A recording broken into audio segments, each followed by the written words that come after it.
Jenna Carter envisioned a future of a grand White House adorned with a charming picket fence and a bustling brood of 6 children when she joined hands in marriage with Gary Lewis.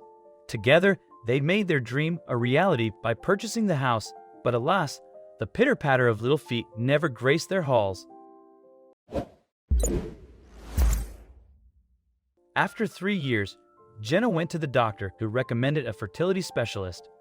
Jenna and Gary went to the famous doctor who immediately put them through a lot of tests, and some of them were very embarrassing. A month later, the doctor's secretary called Gary to make a second appointment. "The test results are in," she said, "and Dr. Sage wants to discuss them in person." But Gary insisted on speaking to the doctor on the phone right there and then, and when he hung up the phone, his face was sad, and he had tears in his eyes. A week later, Jenna and Gary sat in front of Dr. Sage and heard the news. "Mr. Lewis," he said, "I'm afraid the tests reveal that you are infertile. Unfortunately, there is nothing we can do for you. Maybe one day in the future, we hope to be able to help couples like you and your wife become parents, but right now, it's impossible." Gary lowered his head, and Jenna took his hand. "Now look here, Gary Lewis, I married you because I love you, and we are going to have a family one way or another." Jenna was determined that his problem wouldn't send Gary into a depression, so she immediately started the long and painful process that would make them candidates to adopt a baby. 3 years later, Jenna and Gary welcomed little Judith, and 2 years later they adopted another child, a boy they named Thomas. The family was as happy as could be, although people sometimes commented on the children's looks. Little Judith was a blue-eyed blonde, while both Gary and Jenna were dark of hair and eyes, and little Thomas was mixed race. People would immediately ask, "Are they adopted?" And Jenna and Gary would patiently explain that they were, and Jenna would add that Gary was unable to father children. Jenna confessed to her best friend, "I love Judith and Thomas, but if I thought was to blame for us not having a baby, I would die." Judith and Thomas grew up much too fast, and before they knew it, they were off to college.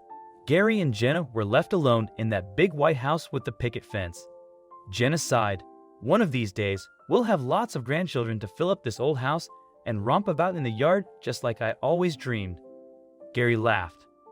"Give the kids a little time, my love. You'll get your grandchildren soon enough."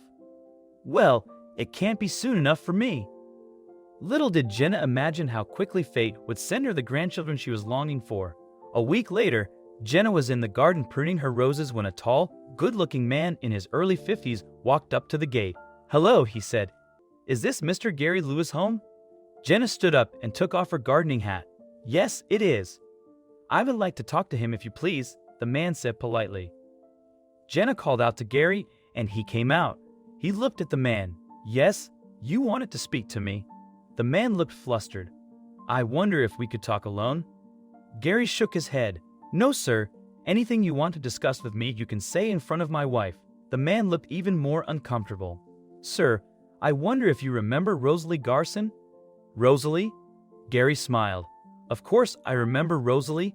She was my high school sweetheart before I went off into the service 50 years ago. Are you her boy?" "Yes, sir," the man said. "I'm Sam. I'm your son." Gary gasped. He felt as if a giant hand had squeezed all the air out of his lungs. "My son." Jenna couldn't believe her ears. "Liar. You're lying. My husband is sterile. You're just trying to get money out of him." But Gary was staring at Sam with tears in his eyes. "My son," he whispered. "But why? Why didn't Rosalie say something?" "Well, sir, you were in Vietnam, and then she met my stepfather," Sam explained. "He adopted me. But when he and my mother passed away, I wanted to find you." Jenna was staring at Gary. "Don't you see he's lying, Gary? He's a con man." Gary shook his head. "No, my love, he isn't. You see, 40 years ago, Dr. Sage told me you couldn't have children. I knew how much that would hurt you, so I told him to say it was my fault." "It was me," whispered Jenna. "I blamed you in my heart, and all the time it was me.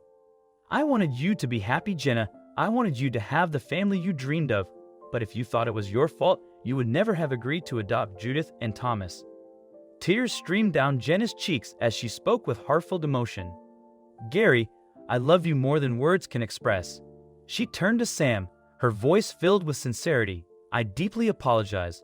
You are always welcome here. I can never replace your mother, but if you'll allow me, we can form a family together." Sam beamed with gratitude. "Thank you, Jenna. I gladly accept your offer. My 6 children are in dire need of a doting grandmother, and there's another grandchild on the way. I trust you're prepared for the joys and responsibilities ahead." Unexpectedly, Jenna and Gary's family expanded to include an additional son, 6 grandchildren, and 3 great-grandchildren. When Judith and Thomas finally returned home, the house brimmed with the vibrant presence Jenna had always envisioned. Her cherished dream had become a beautiful reality.